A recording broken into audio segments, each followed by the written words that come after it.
The anniversary party in Accra was everything anyone could imagine. Bright lights shimmered off golden decorations, music floated through the air, and laughter filled the grand hall. Guests in colorful outfits clinked glasses, danced, and shared stories, but beneath all the joy, a strange tension lingered. Amara noticed it first, small things that didn't fit, the way someone's eyes darted nervously across the room, whispers that stopped when she looked their way, and fingers tapping anxiously on wine glasses. It was like the whole hall was holding its breath, pretending everything was fine, while something bad waited in the shadows. Amara was enjoying herself, trying to smile, but the uneasy feeling in her chest kept growing. That's when Kwame, her brother-in-law, appeared beside her. He looked serious, almost frightened, and leaned in close. "Leave. Now," he whispered. His voice was low but urgent, and Amara froze. Shock and confusion mixed inside her. How could this perfect night suddenly feel dangerous? She glanced around at the laughing guests, still oblivious, and felt a knot tighten in her stomach. Every instinct screamed to run, but every thought told her to stay and enjoy the celebration. Before she could decide, a loud crash echoed from the other side of the hall. Shouts followed, panic spreading like wildfire. Guests screamed, ran for cover, and the air turned thick with fear. Amara grabbed Kwame's hand, realizing this was no false alarm. Someone had come to ruin everything, to attack the family and their happiness. The perfect anniversary was gone, replaced by chaos, secrets, and a fight to save everything they loved. Amara was still trying to shake off the strange feeling in the hall when Kwame suddenly appeared beside her. He looked tense, his eyes darting around as if expecting trouble to leap out from any corner. Without a word, he leaned close, his lips barely brushing her ear, and whispered sharply, "Leave. Now." The word sent a chill down her spine. She froze, her heart pounding so loudly it felt like the music in the hall had stopped. Shock and confusion hit her all at once. How could everything that seemed so perfect moments ago suddenly be so wrong? She searched his face for a clue, but his expression was unreadable, a mix of fear and urgency that only made her more nervous. Around them, the party went on as if nothing had changed. Guests laughed and danced, clinking glasses and taking selfies under the glittering lights. The contrast made the warning even more jarring. Amara felt the knot in her stomach tighten. Should she trust Kwame? Could this be some kind of mistake, or was it real danger? Her mind raced through every possibility, trying to reason it away, but every instinct screamed at her to listen, to act, to leave before it was too late. She hesitated, frozen between the safety of ignoring him and the unknown peril his words hinted at. She thought about her family, about the reputation and happiness the evening was supposed to celebrate. Could she just walk away? And what if Kwame was right? What if staying meant putting herself and everyone she loved in danger? Her thoughts spun in a dizzying cycle of doubt and fear. A small sound from across the hall made her jump, a chair tipping, a stifled gasp, and she realized that something was already happening, something hidden beneath the surface of laughter and music. Kwame's grip on her arm tightened for just a second, a silent warning that the time for indecision was over. His eyes met hers, fierce and imploring, telling her without words that the danger was real and immediate. Finally, she took a deep breath, trying to steady the whirlwind inside her. Her mind screamed to act, but her body was slow, reluctant, caught between disbelief and the instinct to survive. Every glance around the room made her more aware of the stakes. What was meant to be a night of joy and celebration could turn into disaster in a single moment. She realized that the choice to act could change everything, not just for her, but for her entire family. The laughter now sounded distant, almost eerie, and the twinkling lights seemed to flicker with hidden threats. Amara knew she had to decide quickly. Hesitation was no longer an option, the urgent whisper of Kwame was a lifeline she could not ignore, a warning she had to follow even if fear and doubt screamed inside her. With one last glance at the oblivious guests, she nodded to Kwame. Her heart raced, her mind spinning, but she stepped toward the exit, fully aware that the next few minutes could change the course of the night forever. The hall was alive with laughter, music, and clinking glasses, yet Amara felt like she was standing outside it, watching from a distance. Everyone around her seemed completely unaware of any danger. Friends and family danced in colorful outfits, shared stories, and posed for photos, smiling without a care in the world. The sparkling lights and festive decorations made it feel even more surreal, like a dream she wasn't fully part of. And yet, underneath all the joy, a tight knot of fear was growing in her chest, spreading with every passing second. Kwame's urgent whisper still echoed in her mind. "Leave. Now." Those words clung to her like a warning she couldn't shake. But doubt crept in almost immediately. Could he be overreacting? Maybe it was just nerves or some misunderstanding. The hall was full of people, all friends and family, all safe, or at least that was what it looked like. Amara's instincts were at war. One part of her screamed to run, to follow Kwame and escape whatever danger was looming. Another part argued that it was impossible for anything bad to happen here. This was a celebration, a night meant for joy, not fear. Her mind raced as she tried to read the room, to find a sign that might tip her decision.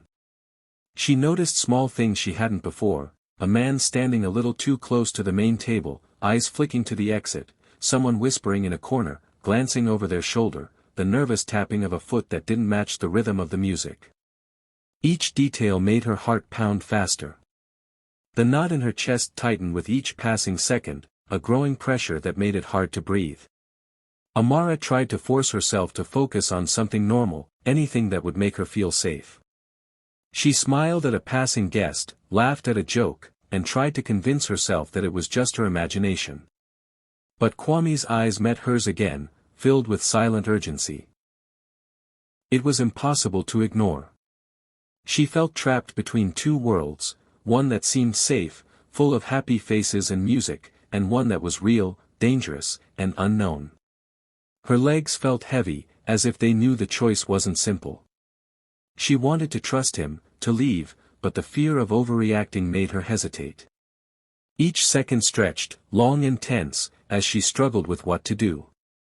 Should she stay and pretend nothing was wrong, or act now and risk the embarrassment of being wrong? Her mind screamed at her to act, while her heart begged her to wait.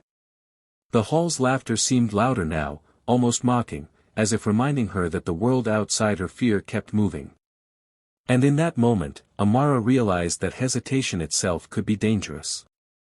The choice to act or to ignore the warning would shape the night forever, and she had no time left to wonder. Amara's chest tightened as she tried to steady herself, still caught between disbelief and fear, when the first sign of danger hit like a thunderclap. A loud crash echoed through the hall, followed by a string of startled shouts. Glasses shattered, the clatter of fallen plates ringing sharply over the music. Guests froze, some stepping back in confusion, others turning toward the source of the noise with wide eyes. For a moment, it seemed like a terrible accident, maybe a waiter tripping or a decorative piece falling, but the panic in the room grew too fast for that to be all it was. Something far more deliberate was happening. People began to shout, scrambling toward the exits or pulling children and elderly relatives to safety. The careful order of the party dissolved instantly. Chairs toppled as guests ran, and the laughter and music that had filled the air only made the sudden chaos feel sharper, more shocking. Amara's heart pounded, every instinct screaming that this was exactly what Kwame had been warning her about. She clutched his arm, feeling the strength of his grip as he guided her through the crowd, his eyes scanning the chaos for the source of the threat. It didn't take long for her to see the truth. A group of strangers, or perhaps people she had thought were friends, moved with purpose through the hall. Their eyes were cold, their movements calculated, and their goal clear. This was no random accident. They were there to ruin everything the family had worked for, to shatter the celebration, and to strike at the heart of the family's reputation. The realization hit Amara like a physical blow, a sickening mix of fear and determination. The hall, once a place of joy and light, now felt like a battlefield. Guests were panicking, screaming instructions to one another, and some were even trying to confront the intruders without realizing how dangerous it was. Amara saw her friends and relatives scattered, their faces pale, eyes wide with shock and confusion. The contrast between their innocence and the deliberate menace of the attackers made the danger even more frightening. It was a moment where decisions had to be made instantly, where hesitation could mean disaster. Kwame pulled her to a corner, keeping low, whispering instructions that she barely caught over the noise. Amara's mind raced. She knew she had to act quickly, to stay alert and use every second to protect her family and herself. The glittering hall, the music, and the laughter were gone, replaced by the raw, frightening pulse of survival. Every sound, a crash, a shout, the scrape of shoes against the floor, felt magnified, each one signaling the stakes of the night. Amara felt fear twist into a sharp focus. She understood now that this was no ordinary threat. Someone had planned this attack carefully, hoping to ruin the family's legacy, and it was up to her and Kwame to stop it before it was too late. Amara pressed close to Kwame, her heart still hammering from the chaos that had erupted in the hall. She could barely hear herself think over the shouting, the crashing, and the panicked footsteps of the guests, but she knew she needed answers. Kwame's face was tense, eyes scanning the room as if the danger could strike again at any moment. "Listen carefully," he said, his voice low but urgent, "there's more going on here than just an accident or a random attack. This was planned." Amara's stomach dropped. She had sensed something wrong all evening, but a planned attack. That thought made the fear knot in her chest tighten even more. Kwame pulled her slightly aside, away from the main crowd, and began to explain. A rival family, or perhaps some business associates, had been watching the family for months, waiting for the perfect moment to strike. Their goal wasn't just to disrupt the party. It was to ruin the family's reputation and expose secrets that could destroy years of hard work, trust, and legacy. Amara's mind raced as he spoke. Secrets she hadn't even realized were vulnerable suddenly felt dangerously exposed. She remembered documents in the study, private conversations that someone could twist, and alliances that could be shattered with just a few words. The thought made her shiver. Kwame's voice was steady, but the urgency in it cut through the noise of the chaos. He explained that the attackers had planned to use the distraction of the celebration to gain access to sensitive information. Some of them were disguised as guests, blending in perfectly until the moment was right. The betrayal stung more than the fear itself. People she had smiled at, people she had trusted, could be part of the plot. The idea that this threat came from within their circle made everything feel heavier, sharper, and more dangerous. Amara's mind tried to absorb every detail while her body instinctively moved closer to Kwame for protection. Her fear began to mix with determination. If the attackers thought they could ruin her family's legacy and steal their secrets without resistance, they had underestimated her. She realized that understanding the plot was the first step to stopping it. Kwame's words painted a clear picture: there was no room for hesitation, no time to doubt. Every decision in the next few minutes could mean the difference between disaster and survival. As the noise of the panicked guests continued around them, Amara felt a strange clarity settle over her. The night that had begun as a celebration had turned into a test of courage, quick thinking, and trust. She looked at Kwame and nodded, silently promising herself that she would do whatever it took to protect her family and uncover the truth. The secret was out now, and there was no turning back. The fight to save their legacy had begun. The hall was unrecognizable now. The sparkling lights and music that had once filled the room with joy were drowned out by the sounds of shouting, crashing glass, and frantic footsteps. Guests scrambled in every direction, some trying to escape, others frozen in shock, unsure where to go or what to do. Chairs toppled, tables overturned, and decorations that had seemed so beautiful moments ago were now obstacles in the chaos. The carefully planned celebration had dissolved into disorder, and the air was thick with fear and confusion. Amara clutched Kwame's arm tightly, weaving through the crowd as they tried to make sense of the madness. Her heart raced, pounding in her ears, as she saw familiar faces contorted with panic. Friends and relatives she had trusted moments ago were suddenly acting strangely, some hiding things in their hands, others whispering hurriedly to each other. Alliances that had seemed solid now cracked under the pressure, and betrayals she had never imagined began to surface. The family she had always relied on seemed vulnerable in ways she hadn't noticed before, and the realization made her stomach turn. Across the hall, the attackers moved with a calm precision that contrasted sharply with the frantic energy of the guests. They were striking quietly, subtly, manipulating the panic to their advantage. Some slipped through the chaos to search for important documents or personal items, while others created distractions, sending the guests in the wrong directions. Amara realized this wasn't just a fight for safety, it was a battle for control, for secrets, and for the family's very reputation. Every movement mattered, every choice could have consequences. In the midst of the confusion, hidden motives began to show.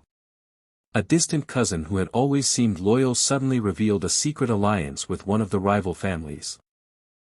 A close friend hesitated just a second too long, letting an intruder slip by. Each betrayal felt like a stab to Amara's trust, and yet she knew she couldn't afford to dwell on the shock. Survival required quick thinking and careful observation.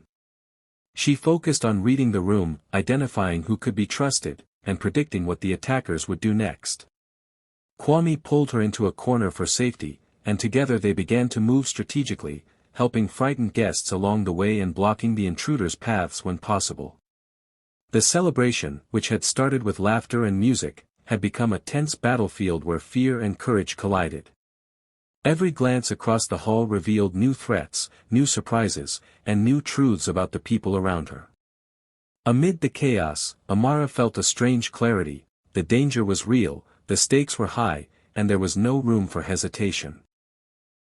The night had changed completely, and the only way forward was to act, protect her family, and reclaim control of the hall before it was too late.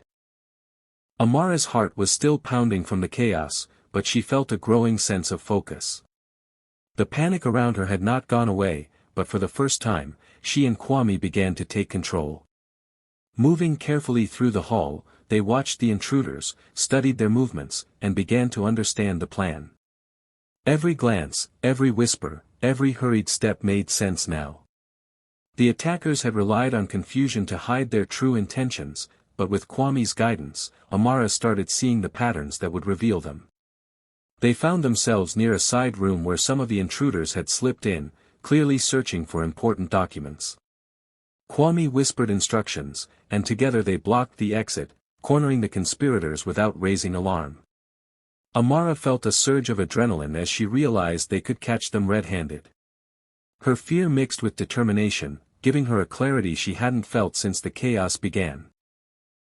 She saw faces she thought were friendly, now twisted with guilt and fear, and she understood who had been working against her family all along. Wordlessly, Kwame handed her a small set of evidence he had grabbed earlier: papers, messages, and other proofs that confirmed the attacker's plan. Amara's eyes widened as she took in the details. This was more than sabotage. It was a calculated attempt to destroy everything her family had built. The conspirators thought they could manipulate the night and hide in the shadows, but now the truth was in Amara's hands. She realized that exposing them wouldn't just stop the attack, it would protect her family's honor and turn the tide of the night completely.